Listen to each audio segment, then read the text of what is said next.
We are opposed around the world by a monolithic and ruthless conspiracy that relies primarily on covert means for expanding its sphere of influence. It is a system which has conscripted vast human and material resources into the building of a tightly knit, highly efficient machine that combines military, diplomatic, intelligence, economic, scientific, and political operations. Its preparations are concealed, not published. Its mistakes are buried, not headlined. Its dissenters are silenced, not praised. Americans, mobilize. Stand together, stand tall. Tell the government you're mad as hell. No longer cooperate with the government. Do not accept the national ID card. Do everything in your power to restore freedom and your individuality back to America. Stop being a country run by the institutions for the institutions.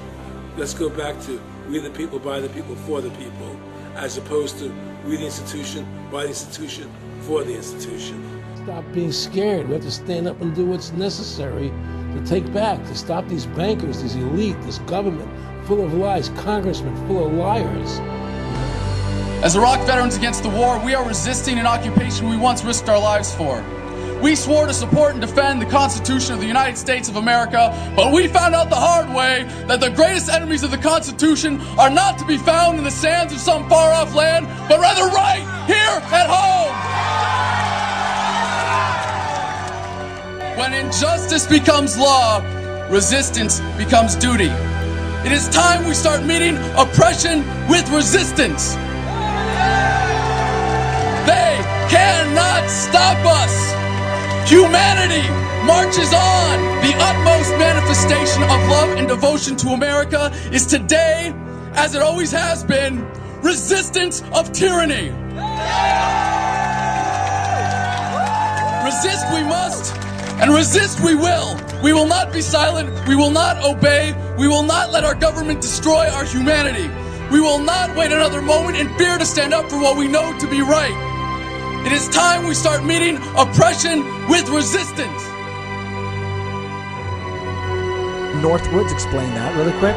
This is 1962. The Joint Chiefs of Staff signed a document that was planning on having fake attacks on American civilians and blaming it on the Cubans to get us to go to war with Cuba. They were going to blow up a drone jetliner. They were going to send a jet into the air and blow it up. Oh my God. And blame the Cubans for it and get us to go to war with Cuba.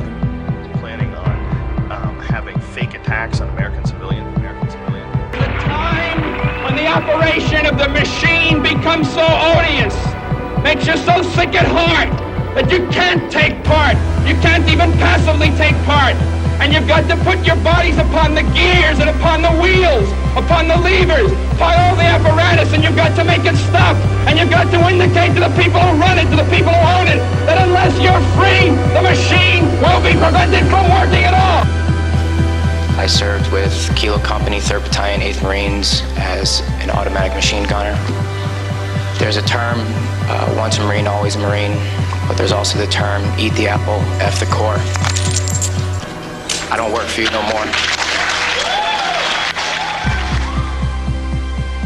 And I'm a Marine. I took an oath to defend the Constitution. The Constitution!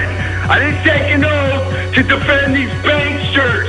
And I guarantee you, all you devil dogs out there need to rise up and take over this country and defend the Constitution against these punks.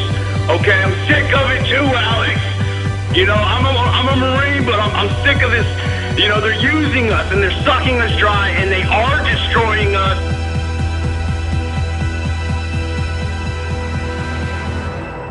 People should not be afraid of their governments. Governments should be afraid of their people. Councils of government, we must guard against the acquisition of unwarranted influence, whether sought or unsought, by the military-industrial complex. The potential for the disastrous rise of misplaced power exists and will persist. We must never let the weight of this combination endanger our liberties or democratic processes.